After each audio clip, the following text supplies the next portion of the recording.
For full episodes as they air, listen to Rants Hollywood Talk on Stitcher, Apple Podcasts, and blogtalkradio.com/GrantsRants. From the podcast, Rants Hollywood Talk, it's Rants Small Talk. Let the ranting begin. This is Rants Small Talk. We're talking The Real Housewives of New Jersey, Season 8, Episode 4, The Public Shaming of Melissa. And I'm not recapping alone. From Chattanooga, Tennessee, Bryce is joining. Hello. Hey, Grant. How are you this evening? I'm good. It's been a hell of a day, but I'm ready to talk about this show because I was entertained. How are you doing? I was thoroughly entertained. It felt like season 1 of Real Housewives of New Jersey. I'm glad to see, because I was getting kind of worried about this season, but they really brought it at the last minute this episode. Yeah, it's a different feeling, and it's a much welcomed feeling watching this show. How are you feeling about the season so far? We're 4 episodes in out of like a 10 or 12 episode run? Yeah, I'm really enjoying this season. My problem is last season I really liked Siggy and Dolores. I thought they were a breath of fresh air, considering most of the past seasons have been focusing on Teresa and going to prison and getting out of prison. I thought their kind of, Lucy and Ethel-esque relationship was refreshing for the show. And my 2 favorite characters from last season are like super disappointing this season so far. And I'm cringing every time they're on camera now. Yeah, they're kind of like the odd men out, especially in this episode. I feel like they're on the sidelines just like complaining about everything. It's not that fun. Yeah. So this show starts off with the show itself, though, is good. Like, I'm cool with the rest of the show. But yeah, those two, I don't know. But the show starts 1 month since the passing of Joe and Teresa's mother, and it's hitting Melania pretty hard. She's seeing her grandmother in their house, which I believe in. I think that that's totally possible.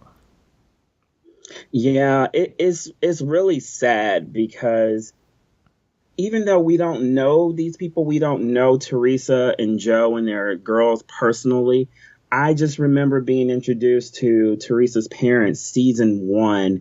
And even though they play in the background, you get really attached. And it's weird seeing her not there. And the dad just looks kind of lost without her. Yeah. And it's just really sad. It's just a dose of reality.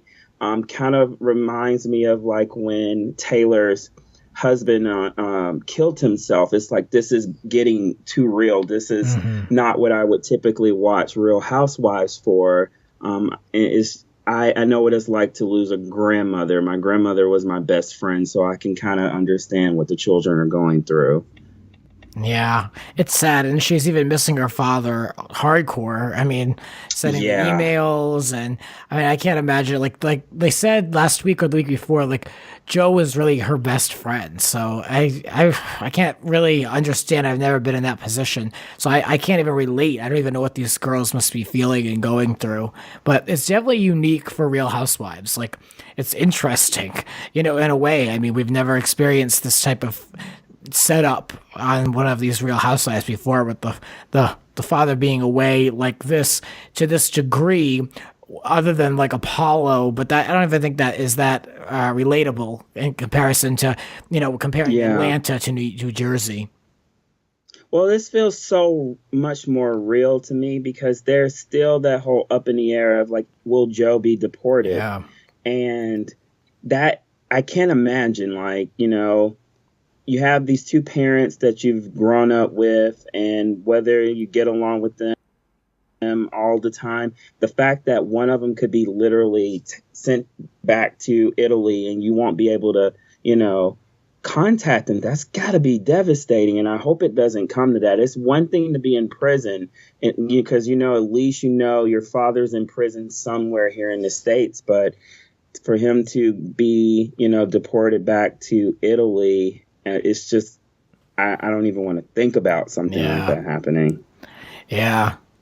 Siggy, at this point in the episode, updates Dolores about the lunch she had with Margaret at the diner last week.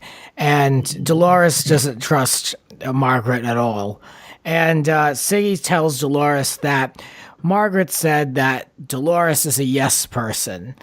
And I knew that this wasn't going to go over well. Dolores, while very loyal, doesn't want to have that label slapped on her. And I don't blame her for that. But Dolores is a little too feisty, I think. I think she's getting a little too upset too soon. Here's what I don't get. If Siggy Flicker is a relationship expert, shouldn't she know that, as friends, we hear things about our that other people say about our friends. And sometimes you have to decide, is it worth upsetting my friend to share this piece of information with them? And good point. I don't know. Yeah, I don't know what Siggy thought was to be gained by telling Dolores that. If it truly was the case, that was something that would have came out eventually due to this type of group. Someone would have, I feel like Margaret would have said it herself at some point. But for Siggy to, bring this up to Dolores, I feel like she only did that because she knows that Dolores is the only one in her corner right now. So even though I'm making up with Margaret, just in case things go sour, I want to make sure that you're against her as well. That's the only thing I can carry away from her telling her that. Yeah, like insurance. Margaret goes over to Melissa's house with her husband, and they have a dinner and pool night, I guess, for whatever reason. And they all laugh at how the affair started between her and her husband, Joe. Margaret and her husband, Joe. In some of these cities, they treat these affairs as such salacious material, and I won't dare discuss it, or they deny. But Margaret and her husband were having a good laugh about it. How, they looked at each other and how they had to go to a hotel. I kind of like how real they've kept it. This is one of my favorite scenes of the episode, because as soon as Joe and Melissa brought it up, I'm like, oh my gosh, is this going to be a Lisa Vanderpump, Eileen Davison scenario where it's just like, how dare you bring that up? But I thought Margaret and Joe were very good natured about it. And I thought it was funny because Joe was like, y'all go over there and have your girl talk. And I'm thinking they're going to go off into another part of the room or in a different room. And literally the next scene is the guys playing pool, and just behind them, the girls are still talking. I noticed that right there. I caught that too. I was like, really? They're not going to go bring this somewhere else? They're not going to talk about this somewhere else? But they were talking about how Siggy cried 5 times at that diner, which is kind of true.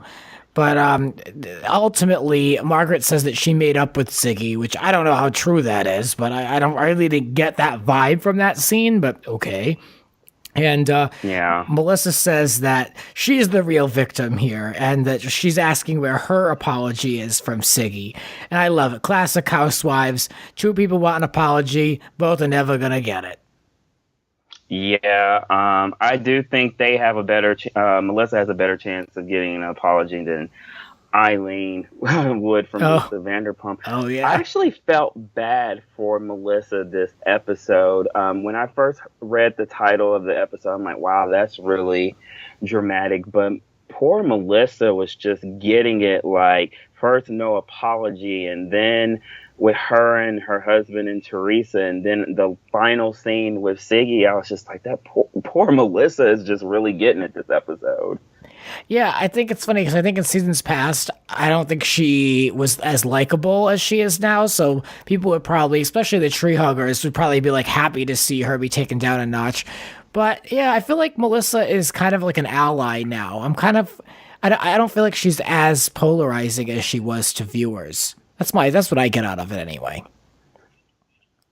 Yeah. I never saw her polarizing from the day one that she came on the scene. I know people are very loyal when it comes to Teresa. I know she's kind of the Nene of this season, but I never saw Melissa as someone coming to take her crown or anything. Mm-hmm. I'm glad that they're having a good relationship, and I'm nervous that they're gonna rock the boat too much and end up falling back out again. I got similar vibes. Happen. Yeah, when they were in that's I call it the strip mall restaurant because I'm like, really? Yeah. But when they're at the strip mall, Teresa says, she knew. We find out that she knew about the restaurant before Melissa did. Melissa wasn't happy about this, and Melissa, rightfully so, explains that she's nervous to do business with family. I can totally understand that. Especially, I mean, these people aren't that solid. I mean, they've been cool with each other for what, maybe 2.5 years. So, I mean, I wouldn't want to go into business either. I don't blame her for that. So, like, I feel like Melissa can kind of step out of like the whole like Italian lifestyle and look at it for what it is sometimes. Like I feel like Teresa's so invested in her relationship with her brother and her family. I feel like Melissa kind of looks at it from like a real world perspective, that they don't even think about. Yeah, and what bothered me most about that was that last season, neither Teresa nor Joe seemed very supportive of Melissa starting Envy, yet they expect her to jump right on board with this restaurant. And you can tune into any Housewives franchise and realize opening restaurants are bad news. I don't know why every person who decides to do it next thinks they're going to do it better, but it is just one of the worst things you can do, even for a seasoned, chef. I watch a lot of Food Network. Even those people on there have restaurants closed all the time. So I don't know why Joe thinks that he's going to be able to, in addition to whatever it is he does, and, whatever his regular job, on top of being a dad, on top of Melissa having her boutique, that a restaurant is the best thing that they could do as a family. I just don't. It didn't sit right with me. No, I agree. I think the whole thing's kind of silly. I think it's really just for the show. They come in, Melissa comes in late, and this is when they have that back and forth about, well, I have 3 kids, and I have a business, and Teresa shoots it down. And it was like, I feel like these people are like one tongue lashing away from a falling out. It's like, I almost hate to even it's like playing a game of Jenga. It's like they're pushing at each other's buttons, and it's like, please don't fall over. Like, just stop. Like even Joe wasn't very he wasn't very proactive in keeping the peace. I mean, he was trying to change the subject, but I feel like those two are on such thin ice with their relationship. But Teresa only did that because she was getting back at Melissa for the parenting comments that she made about her being too easy on the kids. And what did she say? She said something like, "Oh yeah," she said that she's too nice. And so Teresa found it ballsy. So, of course, she used this opportunity to jab back. I guess old habits die hard. I just think who can... Teresa's always saying, I want you in my corner. I want you to be on my team. I want you to be on my side. And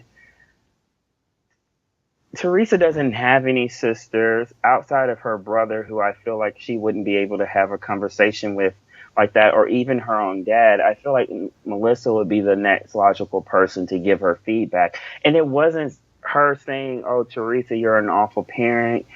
She was just saying, you could stand to have a, firmer hand with your daughters, because we all see it. And people have brought it up. And I don't know if it's just a sensitive thing for Teresa, especially since she was away for them for as long as she was.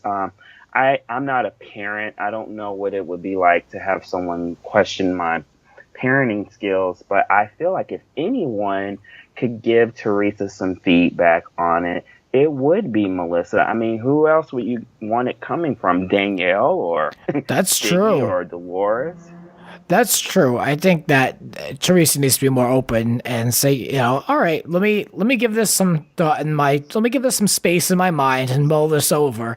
I think that, I mean, Melissa, I guess Teresa still views it as her being pushy. I'm curious to know what people think because, like you said, I'm not a parent. You're not a parent. Like, I don't know how I would feel about getting parenting advice. But you'd think if they're as close as they say they are, you'd think that while Joe is away, that it would be all hands on deck and that they'd just be, focused on helping out Teresa's girls and trying to help Teresa through this time. And sometimes you need to be a little direct and you need to be a little honest. So, you'd think that maybe, hopefully, Teresa will realize that she's coming from a good place. Maybe some people think Melissa was coming from a bad place with that. But yeah, I agree. I think that maybe, value Melissa's opinion more than some stranger on the street.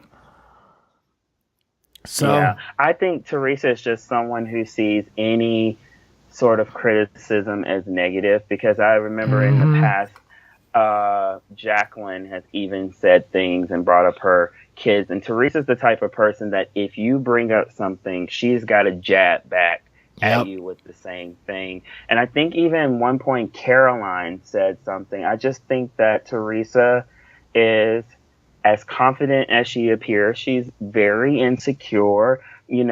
She has all of these people looking at her like, she was in prison and her daughters, what are they going to do? And she's probably, like I said, just very insecure about it. And having Melissa, of all people, the person who I think Teresa feels like came on the show to kind of start some mess, do it on TV and questioning her parenting skills, it just really rubbed her the wrong way. I bet. I think you're right. Well, the two of them and Danielle get together to go to lunch, and Danielle is so quick. Danielle asks if anyone has heard from Dolores, and in her interview, I'm like, here we go. She's like, here's the thing. I'm not one to start drama, but Dolores said something, and it was not so nice about Teresa, and I'm going to tell Teresa if Dolores doesn't. I'm like, oh, here we go. At least, bring on the drama. We're tired of hearing about the cake. I'm like, all right, bring it on. I don't know that. It made me question. Dolores seems to have her guard up with Danielle. I don't understand why they would be sharing private time with one another at Danielle's house. That didn't ring true to me. Yeah, none of it. I have two theories. I think one of the two of them is right in this scenario. Either Danielle is right and Dolores did say that. And perhaps the reason why Dolores acted the way she did was because, maybe she thought Danielle wouldn't go there. Or, maybe Dolores is right and maybe Danielle is enacting some sort of revenge, because let's not talk about the shaming of Melissa. Danielle was shamed the whole entire season that she was first debuted on Real Housewives 1 and in 2. Jersey. Yeah, 1 and 2. She had her hair grabbed,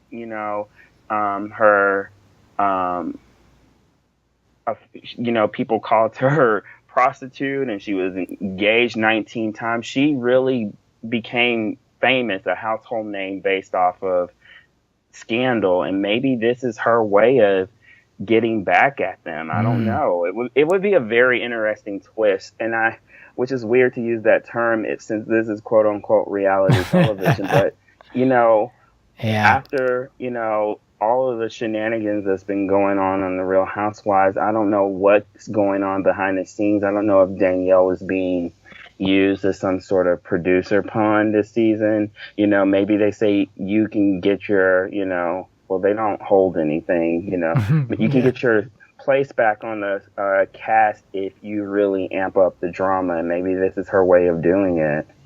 Well, we're going to get into that theory and more when we analyze what happened at Siggy's purse party or jewelry party or whatever it is. When we return, we'll be analyzing this party. I'm going to talk a little bit about the bags. I thought the whole thing was ridiculous, but I enjoyed certain moments. We'll be back with Bryce in a moment. You're listening to Grant's Rants. Subscribe and spread the word. There are a lot more rants to come. Listen anytime on all major podcasting platforms. And now, back to the show. And we're back talking Real Housewives of New Jersey with Bryce Lee Wynn.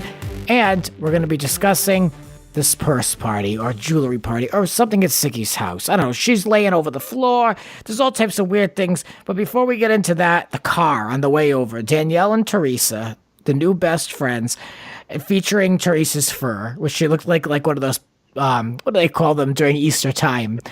Like oh, I know exactly what you're talking about. The peeps. The peeps. Peeps, yes.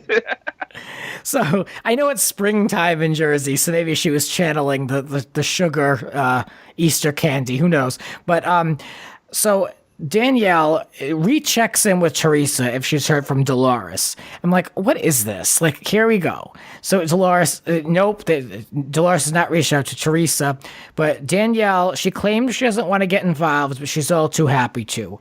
She said that Dolores said that Teresa is not concerned about anything or anybody except money, and she told her to be careful. And then she had the biggest smile on her face after she told her, like, so proud of herself for spilling that tea in that moment. I'm just like looking at her like, yup, you're back. We see you. We see you. I don't know why you had to say it, but I like it. This was odd to me. Like, if Dolores truly said that, it just doesn't ring true to me. I mean, you know, we've only been with Dolores, you know, a season and a handful of episodes right now, and there's many things you can say about Teresa Giudice. Mm-hmm. But to say the only thing she cares about is money, when we've seen this woman dote on her children so many times and defend her husband so many times, this woman values family. I just don't see Dolores, especially after 20 plus years of knowing Teresa, saying that. Maybe Dolores was drunk. I don't know. It just seemed like a very odd thing to say. Yeah, I don't really picture her saying it. I mean, so we're told. We're told she's so loyal and she's such a good friend and she'll cut for you till she dies. So, like, I don't know. I don't really believe it, but I really don't want Danielle to be a liar either. Like, I really want Danielle to, you know, I want her word to count for something. Like, it's too early. It's only episode 4. Like, I don't want to write off Danielle as just a liar. Like, I really don't. Like, it's not yet anyway. I'm, like, enjoying her too much. So, I don't know, but she said that Danielle says she had to say this because Dolores wasn't contacting Teresa. Now, what did she want Dolores to say? By the way, I told your ex-friend / new friend Danielle that I think that you're only about money and you don't care about anybody. Like, I don't know what Danielle was expecting. Why, in what universe would Dolores ever call up Teresa and say that to her face? What was Danielle waiting on? Especially since Dolores wasn't really even talking to Teresa since Cake Gate. I don't know why she would all of a sudden pick up the phone and willingly divulge, hey, I said all of this about you.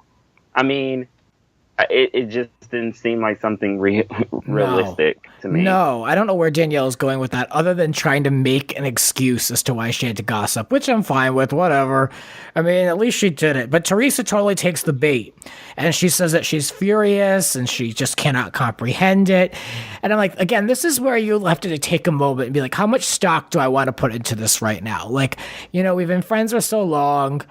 Let me think about this before I fly off the handle, but nope, Teresa, the Italian switch was flipped. I know how that is, so I get it. So Danielle pushes a little bit more. She says, well, good friends don't talk like that. So she's really pushing herself. She's trying to earn so many points with this, trying to look out for her. Every time Teresa walks into a room, Danielle fawns over her. So Danielle's really doing the work. I wonder, like you said, if there's going to be a twist. I don't know. And part of me wonders, is this a situation where maybe both of them are correct? Kind of like with Camille and Kyle in season 1 of Beverly Hills, where maybe both people in this scenario are right. Maybe what was said, but maybe it wasn't said in the way that Danielle carried away from the conversation. It was... and in that fact, maybe both of them could be right. It would be nice if that was the case, because I really don't like the idea of Dolores saying something like this about Teresa, especially it would be coming out of nowhere, because I feel like at that point, Siggy really and Dolores really didn't have anything against Teresa. In fact, everyone seemed so eager to be Teresa's friend. It seems kind of counterproductive to be going around saying things like that. That's true. What'd you think of this party? First of all the handbags looked the same. They were all animal skin, very Jersey. It was like, it wasn't anything. I thought there was going to be like a jewelry show or whatever. Or like, it's just, this was just like a dozen handbags thrown on a table for them to have a scene at Siggy's house. What'd you think of this party? Yeah. And that's exactly what I thought it was. I thought it was the producers calling Siggy at like noon that day and say, hey, you owe us a scene and we need to get the girls together. And Siggy is like, well, Margaret just had this party over at her house. What can I think? Oh, I have a friend that sells purses. Oh, another friend sells jewelry. Let's get them over here. It just felt like the jewelry and the purse party was just very secondary. It was just basically like a way to get all the girls together. Yeah. Well, Melissa shows up. I don't know what she was wearing. She looked like she was going out for a walk in the springtime. She had like a little sundress on and a light denim jacket. I was a little thrown off.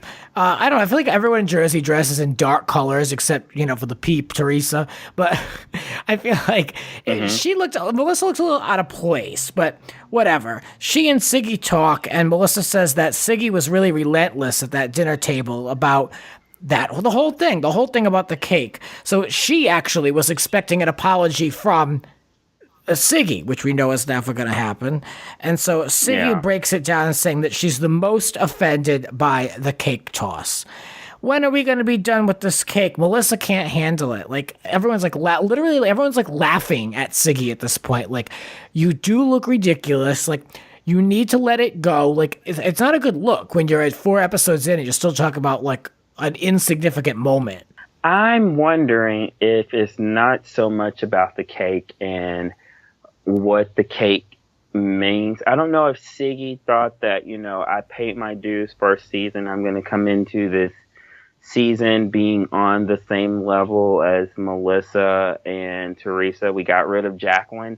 So maybe she thought she would slide into that space and, but then here comes this. It's an Erica Jane type of situation where this new girl's on the block. She's very much interesting. I like Margaret. I like what she brings to the franchise. And then you brought, the infamous Danielle Staub back. And it's like, at this point, Siggy's been kind of relegated to like Rosie status on this show. Like, she's just third banana right now, and she is actually. I didn't think about that. Because the way she comes across, she acts like it's all about her and her emotions and what she can offer these women and other women. She's she's the most talented person on the planet. But that's true. She now has to put up with 2 other really big dogs, when she probably could have been the biggest one last season. But of course, they all gave Teresa that moment. But I wanted to see this Siggy last season. Like, I don't know what the hell is going on now. I mean, now it's almost too little too late. But I'm still very much enjoying it. Like, we need this. Oh man, she really went there. Yeah, what did you think of her asking all of her guests if it was rude if someone would throw a cake? If that was a legit, with what the reaction we saw was legitimately after she said that, all of her guests looked completely scandalized. Again, I felt so bad for Melissa. It was like she had a giant scarlet letter on her, and Siggy was like, hear ye, here's the town whore, let's shame her. And and then instead of it being embarrassing for Melissa, I was so embarrassed for Siggy. In fact, there's been so many cringe-worthy Siggy moments this season. It's making me wonder, like, what's going on behind the scenes. I know she's trying to blame it on her son leaving for college. It has to be something else going on. Well, yeah, but she's getting down on the floor, like she's Jesus on the cross in her own house, all these people, and the most awkward camera, like, panned down, like it was like an angle, just like this woman, like, just, I don't know, what does she want? Like, it's like Saint Siggy over here, or Saint Soggy. I mean, she's absolutely ridiculous. I mean, at least she didn't cry. I will say, at least she didn't cry for this one moment.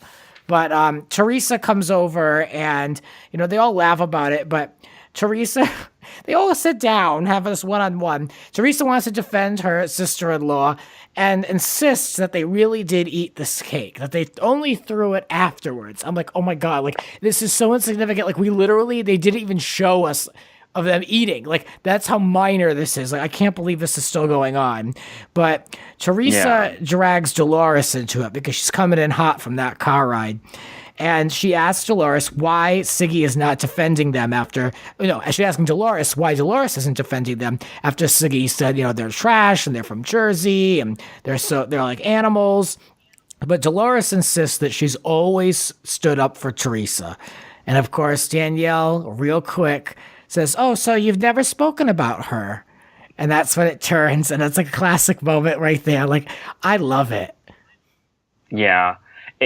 In many ways, I felt like Dolores was the Jacqueline in season 1 caught between, her family, who she's, been around for X amount of years, and her friendship with Danielle. I felt so bad for Dolores because, she's sitting there like, I believe when she said that if it had been any of you, I would have done the same thing.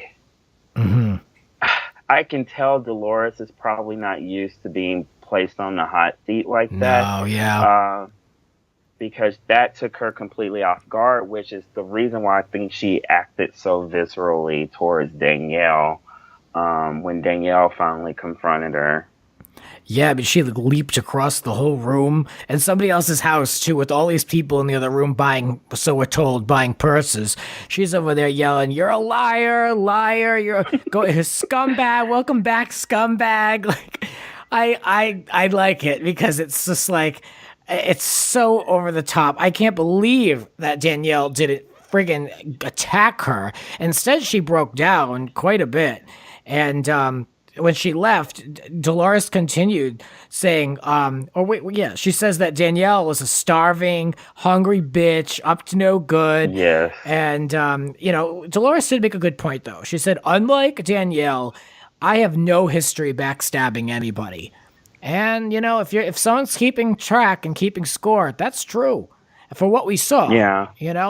We saw both women. Granted, we saw a little bit more of Danielle because she had 2 full seasons under her belt.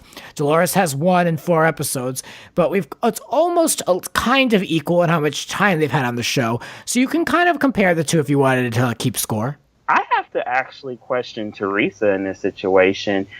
Teresa was quick to say, I've known her, we've been friends for 20-something years. On the flip side, Teresa, if you have such a long friendship with Dolores, why are you so quick to believe what Danielle says? You have not known Danielle nearly as long, and you certainly haven't been close with her. That's true. She really took Danielle's bait too quick. I mean, especially like with Danielle, like, most of the women, you can kind of take their word, but with Danielle, I think you have to have, I think we all have that friend who are like, okay, someone's trying to push my buttons, like, let me take a moment and see if this is in the realm of possibility. Let me give my good friend of 20 years the benefit of the doubt. Like, I think it was Teresa that really was kind of on the losing end on this one by just overreacting. But according to Danielle, Helen Keller could see that Dolores was lying, so... I like a good Helen Keller joke, so. But, poor Helen Keller. If she knew, how her name would be lobbed around so much, even in 2017. That's so true. So the whole thing, Dolores makes another good point, though. She's like, they put Danielle through the ringer. And now she's back, and we're supposed to believe that she's here to have fun with the ladies and be Teresa's friend. She's like, that woman is out for revenge. And I think that she has a point there. And, Danielle was so noisy on Twitter for so many years, just hating on all these people. And then it wasn't until Teresa went to prison that she started to tweet notes of positivity and was there for her. And it was all kind of odd. So I think, this could be a long game that Danielle is playing to get back on the show. And I'm not mad at it. It's strategy. Yeah, because when I think about it, when I heard she was coming back to the show, I instantly thought, well, the only capacity she could come back is a villain. But it is the complete opposite of what I initially thought. And I think is very, if she is masterminding this, she's going about it the right way. Because at this moment, you know, the relationship between Melissa and Teresa is very fragile. Siggy is kind of the new person. She, you know, doesn't have a stronger relationship with everyone. The longest lasting friendship on that show right now is between Dolores and Teresa. And if Danielle's going, you know, after that, and if she's successful, she can easily slide in, become Teresa's number one confidant. You know, I see the relationship between her and Melissa fracturing some more over the next few episodes with this restaurant. You know, Danielle's posturing herself to kind of be second in command if we're looking at it, because Teresa's always going to be the queen bee of this show. But, you know, if you can't be the queen bee, I would want to be number two the person standing next to her. Yeah. Well, what do you think? Do you think that Siggy was being hypocritical, being so dismissive of Danielle, and we've had to see her cry at the drop of a hat about cakes? I think Melissa made a good point here, though. I think it was a little like, you know, this woman's breaking down in your own house. You're the host of a party. I feel like you got to go over to Danielle and be like, look, I don't know. I think it was lousy that they just sat there as Danielle cried. Danielle was a little over dramatic, I will say, but I don't know, Siggy, we've had to sit through Siggy getting so upset about so many things. You know, show a little respect for somebody else. I don't know. Maybe am I grasping at straws? I don't know. Am I going on too much? What do you think?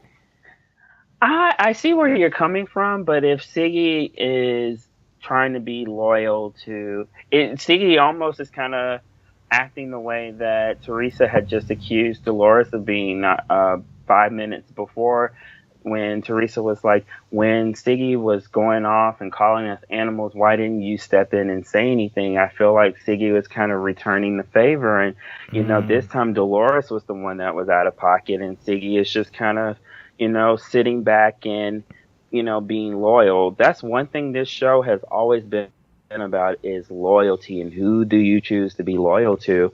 And maybe Siggy thought if she tried to kind of comfort Danielle, that it would be viewed as her being disloyal to Dolores. You never know with these women, you know. Yeah, that's true. I mean, people have fallen out over sprinkle cookies, you know. This is true. Yeah. Well, I'll be keeping an eye on the show, as I know you will be. So where can we keep up with you online if we want to share, if anyone listening wants to share their thoughts and opinions on our views of this show, where can we find you? On all platforms, I am Call Me Bryce Lee. That's all one word. You can find me there. I love to tweet. I'm a big Instagrammer. You know, I really, especially, I like tweeting out to the women on this show, and sometimes they'll tweet you back, especially Danielle. Danielle has actually liked one of my tweets before. Yeah, she's really good. Yeah, she's really on Twitter. Yeah, she really is. Yeah, God bless her. So thank you. Thank you for coming on. I mean, I appreciate it so much. And, you know, I've opened this up to people who watch the show, who listen. You know, I've had a lot of loyal listeners and supporters over the years. And we're always tweeting about these shows anyway. So it's fun. So if you want to come on, let me know. I've got a guest for next week. And, you know, we've got different people who are interested. So I definitely wanted to have you on, Bryce. Thank you for being so supportive and listening to all my recaps over the years. Thank you so much, Grant. I had so much fun. Like I said, I think the first time I saw you was on, it had to have been on Beverly Hills, when you were recapping with Fern and, Megan. I forget the other, Megan. Yeah, the dream team. Yeah. Religiously watch that, AfterBuzz show, and I really like that you've managed to turn this into your own platform, and you do so well with it. And thank you so much for letting me co-host with you tonight. My pleasure. Thank you for the kind words. It means a lot to me. I appreciate that. You know, check out the new podcast coming up. There'll be a new podcast coming out this coming Monday. And as always, thank you very much. Let us know your thoughts and opinions, and keep watching Real Housewives of New Jersey and keep showing up for the recaps. If you enjoyed this episode, tweet with the hashtag #SaintSoggy. This has been Grant's Rants Small Talk. Want more? Join the full conversation on Grant's Rants Hollywood Talk podcast On Apple Podcasts, Blog Talk Radio, and in the links below.